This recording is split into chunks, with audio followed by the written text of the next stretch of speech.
Hi friends. Okay friends, லாஸ்ட்டாக ஒரு video போட்டிருந்தேன். அதில் ஹெட்ஃபோன்ஸ் யூஸ் பண்ண ஒரு மேட்டரை பற்றி நான் பேசியிருப்பேன். அந்த வீடியோ நீங்கள் பார்க்கலாம், அந்த சேனலில் செக் பண்ணாலே இருக்கும். ஃபஸ்ட்டு நான் அந்த வீடியோ அப்லோட் பண்ணும்போது அதோட டியூரேஷன் வந்து 2 minutes 53 seconds. அதுக்கப்புறம் ஒரு சின்ன மேட்டர் இருந்ததுக்கப்புறம் அந்த வீடியோ வந்து நான் கட் பண்ணிட்டு 2 minutes 34 seconds நான் ட்ரிம் பண்ணியிருப்பேன். அது எதுக்கு நடந்ததுன்ட்டு நான் சொல்கிறேன். இப்போது நான் இந்த வீடியோ அப்லோட் பண்ணுறதுக்கு முன்னாடி வந்து ரெஸ்பான்ஸ் வியூவோட இந்த விஷயம் வந்து போயிட்டு இருக்கும்போது எனக்கு ஃபஸ்ட்டு நான் சேனலில் போய் பார்க்கல. இன்ஸ்டாகிராமில் ஸ்க்ரோல் பண்ணும்போது ஒரு சில ஐடியில் வந்து இந்த மாதிரி விஷயத்த அவர் பணத்தை பற்றி பேசியிருந்தாங்க. சரி, ஓகே, நம்ம ரெகுலராக பார்க்குற யூடியூபர்ஸ் யாரும் அதை பற்றி பேசி அப்லோட் பண்ணியிருக்காங்க அப்படின்னு சொல்லிட்டு நான் பார்க்கும்போது யாருமே அதை பற்றி போடல. நான் மோஸ்ட்டாக ரெகுலராக பார்க்குற யூடியூப் சேனல் வந்து ஜேகே, ரொம்ப வருஷமாகவே பார்த்துட்ருக்கேன். அந்த டைமில் வந்து அவங்க பேசி அப்லோட் பண்ணல.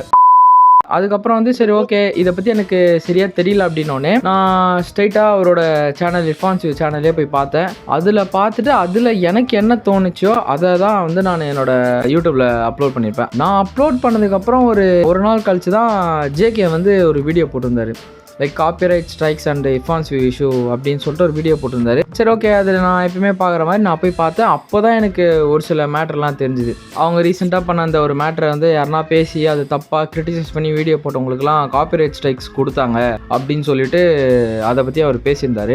ஒரு ஸ்டெப்பு மேலே போய் பேசுகிறவங்களுக்குலாம் காப்பிரைட் ஸ்ட்ரைக் கொடுக்குறது, கிரிட்டிசைஸ் பண்ணுறவங்களுக்குலாம் காப்பிரைட் ஸ்ட்ரைக் கொடுக்குறது. எனக்கு தெரிஞ்சு நிறைய கிரியேட்டர்ஸே எனக்கு சொல்லியிருந்தாங்க அந்த மாதிரி காப்பிரைட் வருதுன்ற மாதிரி. இன்ஸ்டாவில் வந்து சுஜித் கீவ்னு ஒருத்தர் இருப்பார், அவருக்கு ஒரு காப்பிரைட் ஸ்ட்ரைக் வந்திருந்தது. அதுக்கப்புறம் அருணுதயன் ஒருத்தர் யூடியூப்ல இருப்பாரு, அவருக்கு வந்திருக்கு. அது போக ஃபேஸ்புக்கில் நிறைய 2-3 போஸ்ட் பார்த்தேன், அவங்களுக்கும் அங்கேயும் வந்திருக்கு, இன்ஸ்டாலே வந்துட்டு இருக்குன்னு நினைக்கிறேன். ஓகே, அவங்க கிளிப் யூஸ் பண்ணுறதுக்காக அவங்க பண்ணதை தப்புன்னு சொல்லி கிரிட்டிசைஸ் போட்டால் அவங்க வந்து காப்பிரைட் ஸ்ட்ரைக் கொடுக்குறாங்க.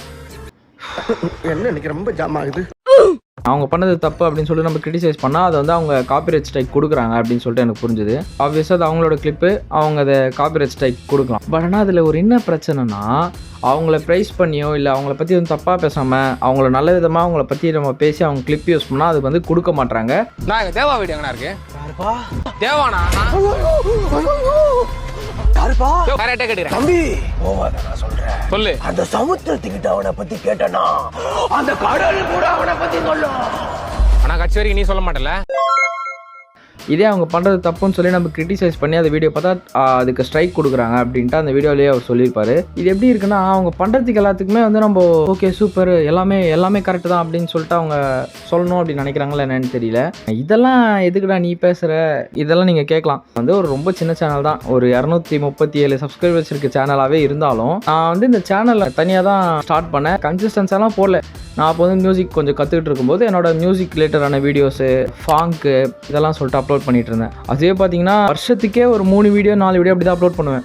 2022 ஒரு 4 வீடியோ இருக்கும், 2023 ஒரு 5-6 வீடியோ இருக்கும், 24 ஒரு 3 வீடியோ 4 வீடியோ அந்த மாதிரி இருக்கும். கடைசியாக இந்த 25 வந்ததுக்கப்புறம் தான் சரி, ஓகே, கொஞ்சம் கன்சிஸ்டன்ஸாக நம்ம போடலாம், நமக்கு பிடிச்ச ஒரு சில கண்டென்ட்ஸும் எடுத்து போடலாம் அப்படின்னு சொல்லிட்டு நான் போட்டுட்டு இருந்தேன். இந்த சப்ஸ்கிரைபர் கவுண்ட் வரதுக்கே எனக்கு ஒரு 4-5 வருஷம் இருக்குது. கன்சிஸ்டன்ஸாக இதே என்ன மாதிரி இருக்க சில யூடியூபர்ஸ் இப்போ தான் சேனல் ஸ்டார்ட் பண்ணியிருப்பாங்க, நல்லா க்ரோ ஆகிட்டு இருக்கும். அவங்களுக்கு ஒரு 1K 2K 5K அப்படி சப்ஸ்கிரைபர்ஸ் வரும்போது காப்பிரைட் ஸ்ட்ரைக் கொடுத்தாங்கன்னா அவ்வளோதான், நம்மளை முடிச்சு விட்டீங்க, போங்க, எதுவுமே பண்ண முடியாது. ஸோ ஜீரோலேருந்து திருப்பி ஸ்டார்ட் பண்ணுற மாதிரி இருக்கும். ஸோ அவ்வளோதான் friends, this is what I want to convey to you. அதே மாதிரி ஒரு ஜாலியான விஷயம் என்னென்னா, புதுசாக ஒரு 10 சப்ஸ்கிரைபர் நமக்கு வந்திருக்கீங்க. So thank you so much.